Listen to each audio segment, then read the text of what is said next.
TuvaldeRadio.net. I'm Robert Miguel here once again with another feature, People of Uvalde. And with me on the phone, we're doing a lot of phone interviews these days due to social distancing and COVID. And plus, sometimes I'm just lazy. I don't want to leave the studio. But I'm really looking forward to meeting this guy in person. But right now on the phone, Elijah, say your last name because I don't want to mess it up. Galindo, okay. I would have said something like that without the cool accent. But Elijah Galindo here from AWP Wrestling. Oh, yeah! Hulkamania! Stan! Sorry.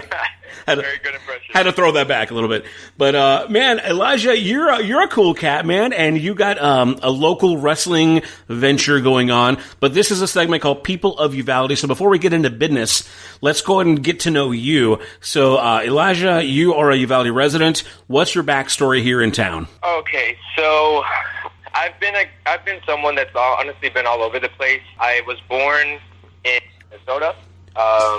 My family's kind of been moving around a lot. I was there for only like a few years, like maybe 2-3 years. Then I wound up moving to Texas. And while I was here in Texas, I was in Crystal City for I'd say about a good 6-7 years. Mm-hmm. And in my sophomore year of high school, I actually moved to Uvalde. And since then, I've been here in town. I consider Uvalde to be my home because this is kind of the place that's always felt like home to me. I've just always felt comfortable here, and I felt very welcome from the beginning, you know. Love the area, and, you know, that's why I brought AWP to Uvalde. So you came back sophomore year, graduated here in at Uvalde High School, I guess, and then so what has been keeping you busy since graduation? Since graduation, so while I was in high school, you know, I've always been the type of person to kind of dream big, right? I've always had the mentality where, you know, if you want something in life, you're going to go out, you're going to work for it, and you're going to attain it if you really want it. While I was in high school, you know, I was a video game streamer. I would stream and I would make a little bit of money playing video games just online. Oh, cool. You know? So that kept me busy for a while, but then there was a period of time in there where I was a wrestling fan my whole life. Mm-hmm. And it's just been something I've loved since I was a baby. Like, I have plenty of baby pictures where I have the whole bed sheets of the NWO. I have the awesome. toys, and, you know, I've just always been a wrestling fan. I remember used to always wrestling Tigger from Winnie the Pooh. I always had a nice Tigger little stuffed animal, always wrestling him all the time. But there was a period in time where I didn't have cable, so I wasn't able to watch it. So I kind of was out of the scene for a little bit, not really paying too much attention to it. But I remember after high school, I had gotten a job in the oil field. When I got a job in the oil fields, I invested into Hulu. And on Hulu, that's where I was able to find wrestling again. And I remember one day while I was at work, I remember getting an email that WWE was actually going to be in San Antonio for Hell in a Cell. Hell in a Cell, obviously, for those that are familiar with wrestling, it's a pretty cool match. You know, you have a cage with a roof, and two guys, or as many people as they want, up to 6 people, are in there fighting and, you know, having a good match.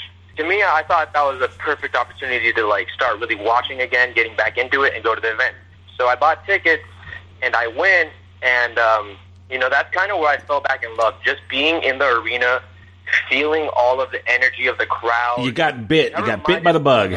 Yes, exactly. So that reminded me of what I loved. It reminded me of how much I love wrestling and why I loved it, because it mixed so many different things together for me. For me, I've always been a person that loves fitness. So, you know, I love hitting the gym. I love, you know, being in shape. I love wrestling, but I also love entertaining a crowd. Mm-hmm. That's always been my thing. So while I was there, that's honestly when the light bulb flickered in my head, and that told me, hey, this is what I probably should be doing. So after that, I remember I looked all over the internet, and I actually found WWE superstar Seth Rollins Academy. I remember a few weeks later, I actually submitted an application, and they accepted me. So last year in May, I want to say, last year in May, I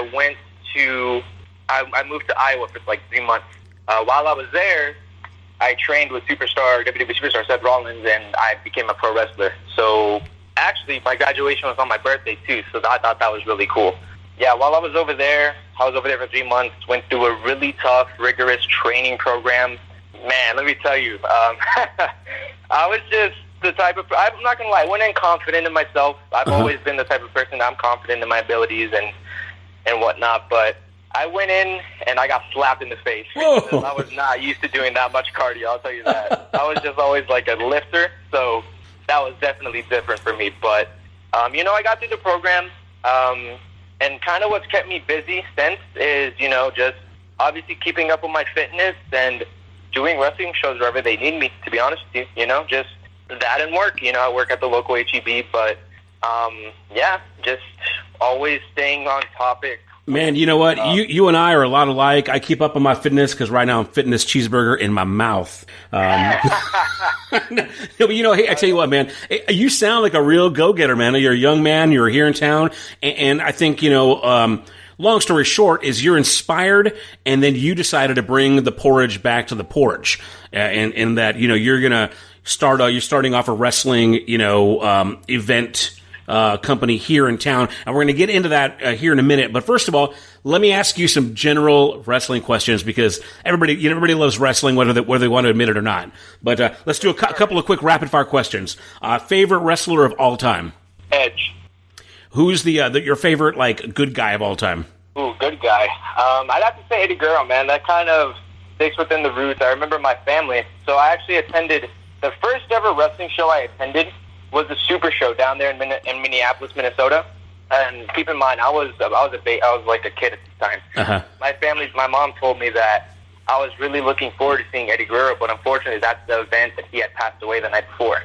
So Then it became a Super Show in his honor, and I kind of understood the basis of kind of what happened, but because I was such a young age, I really didn't understand fully too much. But you know, man, it has to be Eddie Guerrero for me. You know, I go back now and I look at his work, and it's just such a shame I didn't get a chance to see him live. But definitely, I have to say Eddie Guerrero. How about favorite villain? Okay, yeah, then that still for sure stays with Edge, man. Okay. I had to stay with Edge. His villain work is just phenomenal. How about most overrated and most underrated? Overrated. Ooh, that's a tough one. I would say overrated maybe. Last year I would have told you Roman Reigns, so I guess I'll stick with that one. Okay. Underrated, I'd have to say Adam Cole from NXT. I've always been a fan of his work ever since I started watching it. Him and Johnny Gargano have, you know, I think they're very underrated, but that's just, I guess, my personal opinion. All right, one more last question about general wrestling stuff. Favorite wrestling movie? Ooh. There's a lot of good ones and a lot of bad ones. Yeah, there is a lot of good ones and a lot of bad ones. I can agree with you there. I'd have to say the newest one that they made on Page, I think it's called Fight for My Family or something like that. Oh, okay. Family Fighting With. Yeah, I haven't seen that, but I saw it on Netflix and it's there. I should have checked that out. What about Nacho Libre? Okay, Nacho, yes. Okay. I completely forgot about Nacho, but yes, that one is also up there. I'd have to say it's a tie now that I remember about Nacho. All right. Okay, you know, Nacho, it's Nacho. Again, we're talking to Elijah Galindo here. He's with AWP Wrestling, and some cool information about, you know, your backstory here. But let's go ahead and talk about AWP. First of all, what does it stand for? AWP stands for Atlas Wrestling Promotion. And then what inspired the name? AWP was 2 years ago just an idea. It was just a thought, you know. We were just thinking, I was just talking to one of the co-owners, Trent Adler. He's actually based out of Wisconsin. Ironically enough, you know, he's not even from here. He's never been to Uvalde, but, you know, he's still one of the co-owners. He loves wrestling enough. Actually, he's the one that came up with the name. I'm not exactly sure how he came about it, but me being a wrestler, I was just thinking about it. I was just thinking to myself, like, okay, well, how does AWP sound? And to me, it just stuck. So yeah. I'm not sure exactly how he came up with the name. I know it comes from, like, Greek mythology. It has a little bit to do with that, but to be honest with you, I'm not too familiar with how he came up with that name, if I'm being honest. Well, I mean, Atlas, you know, it implies strength, you know, and the guy that holds the weight of the world. So, yeah, of course, strength is going to be, I guess, one of the things there, if we're going for the obvious. So you got AWP, Atlas Wrestling. Now, let's go ahead and talk about the event that you've got coming up. Is it November 7th at Uvalde County Fairplex? It's going to be November 8th at the Uvalde County Fairplex. November 8th. November 8th at Uvalde County Fairplex, okay. And what can we expect if we get tickets to this bad boy? What kind of fun are we gonna have? So for the show, we actually have 6 great matches lined up. We got Max Height taking on Principe Celestial. That one is going to be very energetic. That's a great way to start off the show. You got one Lucha Libre style wrestler going up against a very well-known Max Height here in Texas. We also have Edgar Garza, very young up-and-coming talent, very good in the ring, worked with him a few times, taking on the Ray of Light T-Ray. That, on its own, another great match.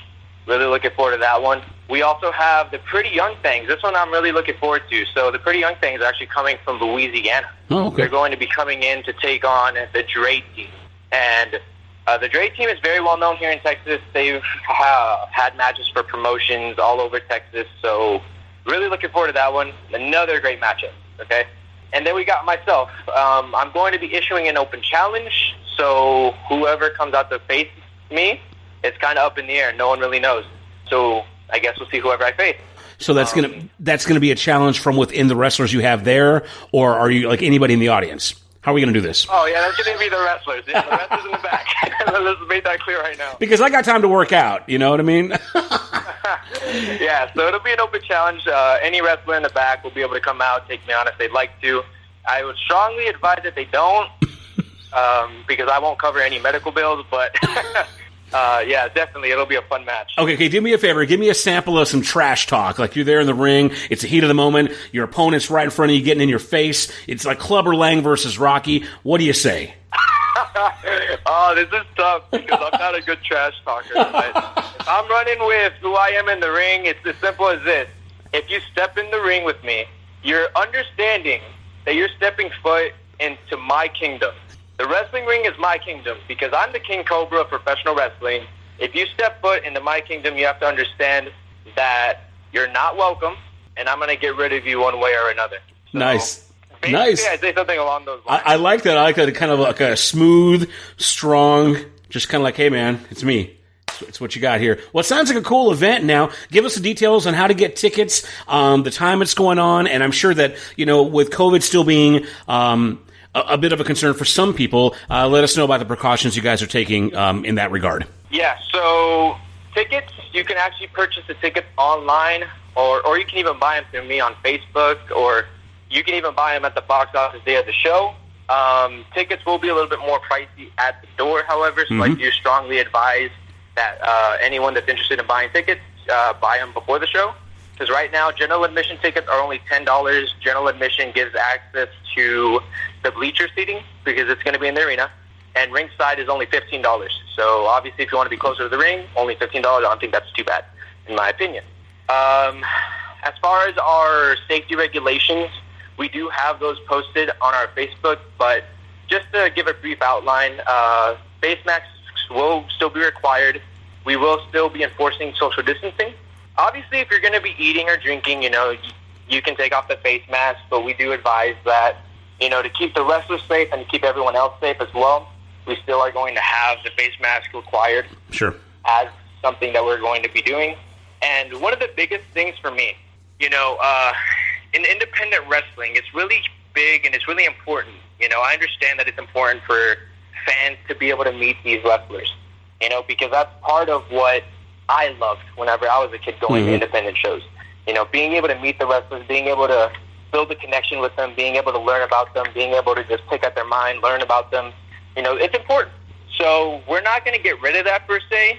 We're still going to allow them to meet the wrestlers. However, there are some rules when it comes to doing so. So we're going to minimize contact to fist bumps only, if possible. Well, obviously, it's just fist bumps only. We're going to have staff there to make sure that, we're minimizing contact. And they can still get pictures with the wrestlers. However, we're just going to ask that they stay on the other side of the table. We also will be having sanitization stations throughout the venue, at the merch table, at the concession stands, in the general admission area, ringside.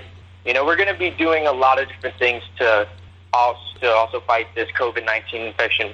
So the full list is actually on our Facebook again. which is at Atlas Wrestling Promotions. So if you guys have any questions, feel free to also reach out to us via email. Well, man, Elijah, it's been really cool talking to you, man, and getting to get some information about the event. Again, it's going to be November the 8th at Uvalde County Fairplex. Again, find AWP Wrestling on Facebook or go to UvaldeCountyFairplex.com. We urge you to pre-purchase your tickets because you'll save some money that way. Otherwise, they're going to be, the premium's going to be a little bit higher on the day of the show. What time does the event start exactly? So the event starts at 7:15 with doors opening at 6:15. Well, very good. And one last question. You going to have any merchandise? Will people be able to get souvenirs by any chance or anything? Yes. So AWP will be selling merchandise there at the show, and so will wrestlers.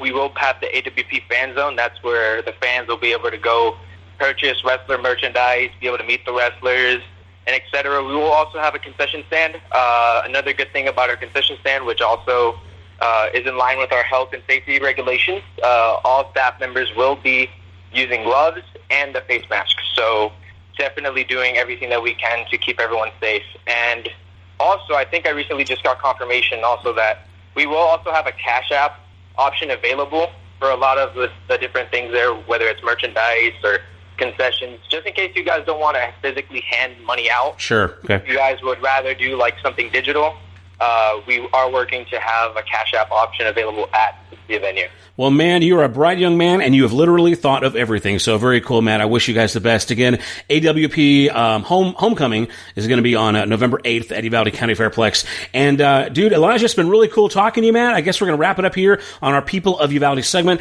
One last thing. So we've got your wrestling theme, so I can play you out with this is the music you would come out to, right? Yes, sir. All right. Now, did you put this together yourself, or did a buddy record it? What's the origins of your theme? So the origins of my theme was I just wanted to be unique and original. So I actually went through a professional, and I actually asked the producer to actually make me something. This was actually right before I actually had my first match, like maybe a few weeks before. Uh-huh. But I just gave him a few things, just told him about a few songs I like and what I liked about them. And he came up with this, and this was actually really cool. I love it. It just has the rap feel, and it just feels very modern. So. Oh, right on. Okay, man. Well, we're going to play you out on your theme. So here we go. Elijah Galindo, People of Uvalde, thank you so much for your time, brother. We appreciate you, man. Thank you. Thank you for having me. It's going to wrap it up here on UvaldeRadio.net.